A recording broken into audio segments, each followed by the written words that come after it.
പത്തനംതിട്ട തിരുവല്ലയിൽ പൊതുമേഖലാ സ്ഥാപനത്തിന്റെ വൈദ്യുതി വിച്ഛേദിച്ച് കെ.എസ്.ഇ.ബി. തിരുവല്ല ട്രാക്കോ കേബിൾസിന്റെ വൈദ്യുതി കണക്ഷനാണ് കെ.എസ്.ഇ.ബി. ഇന്ന് രാത്രി വിച്ഛേദിച്ചത്. 3 മാസത്തെ കുടിശ്ശിക അടയ്ക്കാനുണ്ടെന്ന് കെ.എസ്.ഇ.ബി. അധികൃതർ വ്യക്തമാക്കുന്നു. ശ്രീജിത്ത് ശ്രീകുമാരൻ പത്തനംതിട്ടയിൽ നിന്ന് വിവരങ്ങളുമായി ചേരുന്നുണ്ട്. ശ്രീജിത്ത്, വിവരങ്ങൾ എന്താണ്?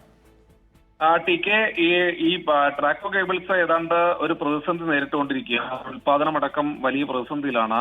അടച്ചുപൂട്ടലിന്റെ ഒരു അവസ്ഥയിലാണ് അവർ ഉള്ളത്. ഏതാണ്ട് 300-ലധികം തൊഴിലാളികൾ ഈ മേഖലയിൽ ഇപ്പോൾ തന്നെ പണിയെടുക്കുന്നുണ്ട്. സ്വാഭാവികമായി ഇന്ന് വൈകുന്നേരത്തെ ഒരു 7 മണിയോടുകൂടിയാണ് ഇത്തരത്തിൽ ഈവനിംഗ് ഷിഫ്റ്റിന്, വൈകുന്നേരത്തെ ഷിഫ്റ്റിന് വന്ന തൊഴിലാളികളാണ് ഇത്തരത്തിൽ ട്രാക്കോ കേബിൾസിന്റെ വൈദ്യുതി വിച്ഛേദിച്ച കാര്യം അവർ അറിയുന്നത്.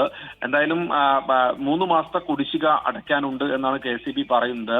ആ തൊഴിലാളികൾ അവിടെ നിൽക്കുന്ന സമയത്ത് മാനേജ്മെന്റ് ഉദ്യോഗസ്ഥരെ കുറെ നേരം ബന്ധപ്പെടാൻ ശ്രമിച്ചു. പക്ഷേ ആ സമയത്തൊന്നും തന്നെ അവർ ആരും തന്നെ തിരിച്ചു ബന്ധപ്പെടാൻ ഒരു ഘട്ടത്തിൽ പോലും ശ്രമിച്ചിരുന്നില്ല എന്നാണ് പറയുന്നത്.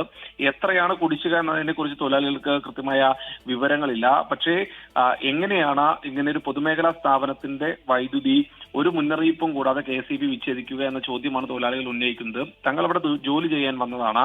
സ്വാഭാവികമായി അത്തരത്തിലൊരു വൈദ്യുതി വിച്ഛേദിക്കുന്ന ഒരു സംവിധാനം ഉണ്ടെങ്കിൽ അത് ഉദ്യോഗസ്ഥർ അറിഞ്ഞിരിക്കും. അവർ ആരും തന്നെ ഫോൺ എടുക്കുന്നില്ല എന്നാണ് പറയുന്നത്. എന്തായാലും തൊഴിലാളികൾ ഇപ്പോഴും അവിടെ തന്നെ തുടരുകയാണ്.